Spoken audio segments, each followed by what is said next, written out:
Was he a gambler? Was he a drinker? Was he a womanizer? Which one? What was his? I think he had a weakness for women, but he didn't chase women. I never saw him chasing women, but I'll tell you a little story. He was taken to an underground nightclub in the Bay Area where there was live sex acts being performed, and he fell in love with the star of the show.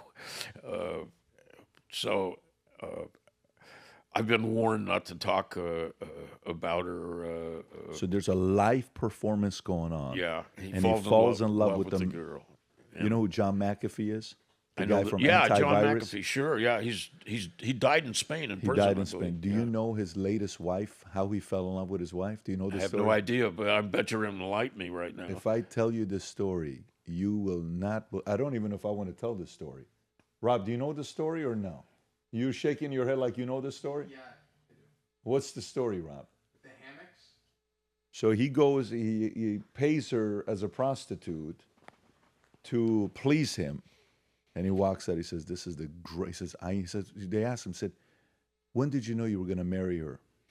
He says, I've never met anybody that gave me as good of a BJ as she did. That's when I knew she was my wife. So you're saying to me, Sonny was kind of like a John McAfee. Perhaps. I'm going to tell you this. He did wind up marrying that girl. Stop it. No, he did wind up marrying that girl. Did he kill the other guy that was performing? I don't know what happened to him. But he did marry the girl. Wow. They moved to Arizona together, and it was revealed in, I'm going to say 2002 or 2003, not only was Sonny and her estranged ultimately. Is this Z? No, this is not Z. This is Noelle. I know Noelle as well. Okay. I've read about her. She was a paid FBI informant. Noelle was? Yes. So was Z? Well, I think Z was, but I don't have proof. I have my gut. So wait, Noelle is the one that's doing live performance and was a informant? Yeah. Well, later she became an informant. She was getting paid $1,000 a week to give information to the FBI. Wow. He had no clue. He had no clue. Well, I hope he didn't.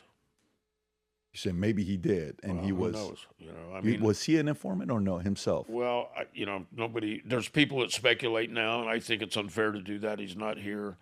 I don't. There are people out there that say that he did inappropriate things. Rob, what are you doing there with Tony Robbins' event to the right? There is no affiliation between the two. There may be, and we may uncover it right now. No, but what is that? Her? Yes, sir. That's Noelle in the middle. Yep. Okay, so she's very attractive, and this was who? This was his wife. Yes. So they get married. Yes. And you met Noelle. Yes. How is she to you when you meet her? It's very cordial, but you have to understand.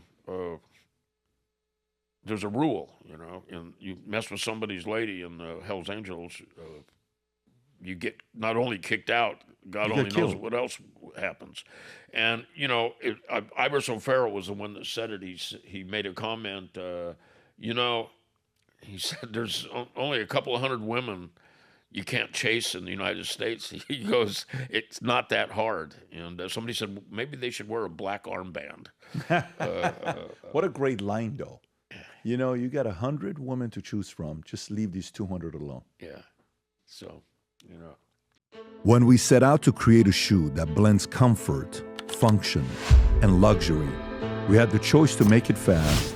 We had the choice to make it cheap. We chose neither. Instead, we chose Tuscany, Italy. We chose true Italian craftsmanship, each pair touched by 50 skilled hands. We chose patience, spending 2 years perfecting every detail, and we chose the finest quality at every step. Introducing the Future Looks Bright collection. Not rushed, not disposable, not ordinary. Rather, intentional, luxurious, timeless.